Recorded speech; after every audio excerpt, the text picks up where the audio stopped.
କିନ୍ତୁ ମୁଁ ଜାଣିବାରେ ନରେନ୍ଦ୍ର ମୋଦି ଆସିବା ପରେ ଏବଂ ସାରା ଭାରତବର୍ଷର କୋଣ ଅନୁକୋଣରେ ଆପଣ ଲକ୍ଷ୍ୟ କରିବେ ଯେ ହିନ୍ଦୁତ୍ୱକୁ ସୁରକ୍ଷା ଦେବା ପାଇଁ ହିନ୍ଦୁମାନଙ୍କୁ ସୁରକ୍ଷା ଦେବା ପାଇଁ ଅନେକ ଗୁଡ଼ିଏ ସଂଗଠନ କାମ କରୁଛି। ବିଶେଷ କରି ଆର୍ଏସ୍ଏସ୍ ଆଉ ହିନ୍ଦୁ ମହାସଭା ଏ ସମସ୍ତେ ବିଶ୍ୱ ହିନ୍ଦୁ ପରିଷଦ ଏମାନେ ସମସ୍ତେ ଆକ୍ଟିଭଲି କାମ କରୁଛନ୍ତି। ଆଜ୍ଞା ତ ଏତିକି ବେଳେ ଜବରଦସ୍ତି କିଏ ଓଡ଼ିଶାରେ ଧର୍ମ ପରିବର୍ତ୍ତନ କରିଦେବ ଆଦିବାସୀ ଇଲାକାରେ ବହୁତ ଗୁଡ଼ିଏ ସଂଗଠନ ହିନ୍ଦୁ ସଂଗଠନ ମଧ୍ୟ କାମ କରୁଛି ଏବଂ ସ୍ୱାମୀ ଲକ୍ଷ୍ମଣାନନ୍ଦଙ୍କର ଆମେ ଜାଣିଛେ 2009 ମସିହାରେ ତାଙ୍କୁ ହତ୍ୟା କରାଗଲା ଏବଂ ବଡ଼ ଧରଣର ଦଙ୍ଗା ହେଇଥିଲା।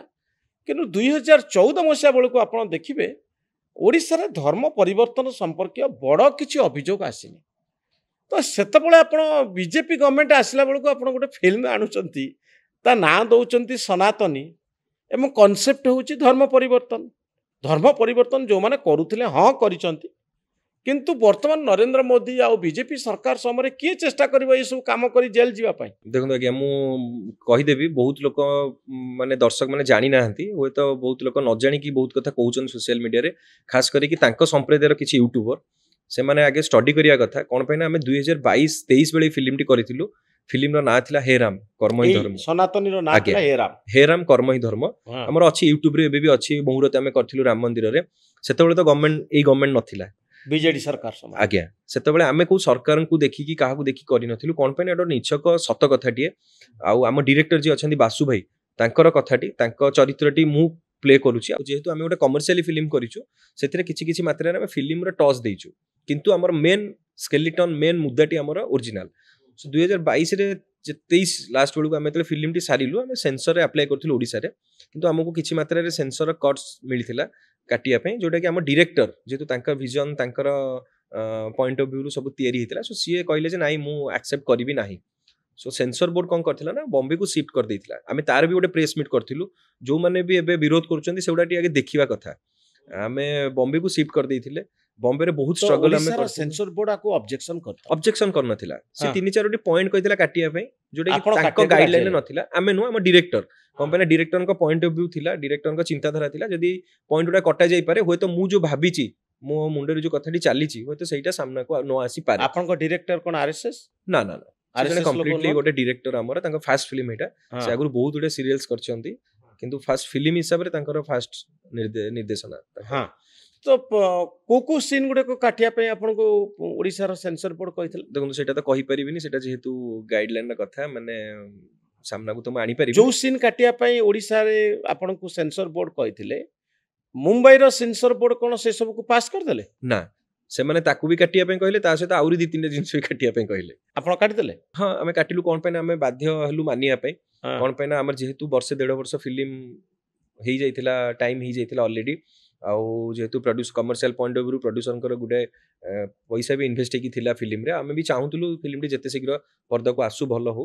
ଇନ୍ ବିଟୁଇନ୍ ଗଭର୍ଣ୍ଣମେଣ୍ଟ ଚେଞ୍ଜ ହେଲା ଇନ୍ ବିଟୁଇନ୍ ଏଇ କଥା ଗୁଡ଼ିକ ଆସିଲା ବୋଲି ଲୋକ ଏବେ କହୁଛନ୍ତି ଯେ ନାଇଁ ଗଭର୍ଣ୍ଣମେଣ୍ଟ ଚେଞ୍ଜ ହେଲା ପରେ ଏମାନେ ଗୋଟେ ଫିଲ୍ମ କଲେ।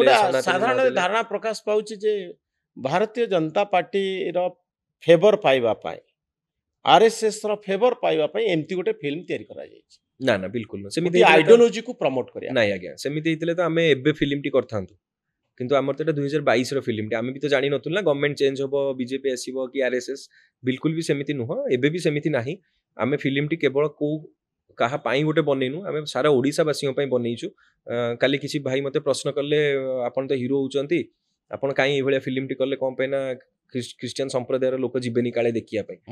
ମୁଁ ସେମାନଙ୍କୁ ଉତ୍ତର ଦେଲି ଯେ ଦେଖନ୍ତୁ ମୁଁ ଫିଲ୍ମଟି ବନେଇଛି ସାରା ଓଡ଼ିଶାବାସୀଙ୍କ ପାଇଁ ଆଉ ମୁଁ କେବଳ କୋଉ ସମ୍ପ୍ରଦାୟର ଗୋଟେ ହିରୋ ନୁହଁ ମୁଁ ଅଭିନୟ କରେ ସମସ୍ତଙ୍କ ପାଇଁ କିନ୍ତୁ ଯୋଉଟା ପ୍ରକୃତରେ ସତ ହଉଛି ଆମେ ସେଇଟା ଦେଖିବା ପାଇଁ ଚେଷ୍ଟା କରିଛୁ।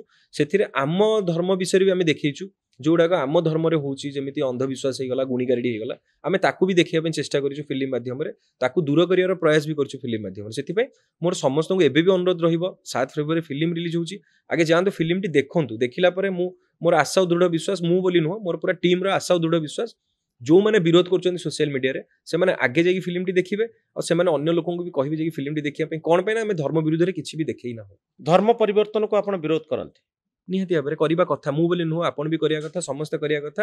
ଇଲିଗାଲ ଯେଉଁମାନେ କରୁଛନ୍ତି ଇଲିଗାଲ ଆଜ୍ଞା लिगाली मुझे जमी कहली कार मन परिवर्तन है सेटा तो आम संविधान अच्छी लॉ रे अनेक अच्छी ख्रीष्टियान बर्तमान इस्कन सांगरे मिसिक्री हरे कृष्ण हरे राम कहते आज्ञा ये गोटे कौन धर्म परिवर्तन सेटा मन होते पारे मुझे जमी कहली मोर भी इच्छा हम मुझे आपन उठिली मु पलैबी पुरी मो इच्छा है सेटा मो मन उपर डिपेंड किंतु मते जने प्रलोभन देखी मते जोर जबरदस्ती करैकी जदी पुरी नेला ना सेटा तो असुविधा सो आमे एबे कन्वर्टर एगेंस्ट भी नुह मु भी नुह केही भी हबा कथा नुह कम पे सेटा लॉ रे अछि जने जे चाहिबो भी निज धर्म परिवर्तन करि परिबो किंतु आमर मूल उद्देश्यटी होची जो किछि मात्रा रे प्रलोभन देखि किछि संप्रदायर लोक याको गोटे बिजनेस वाइज करिदेलेनी सेटा बंद करा जाऊ।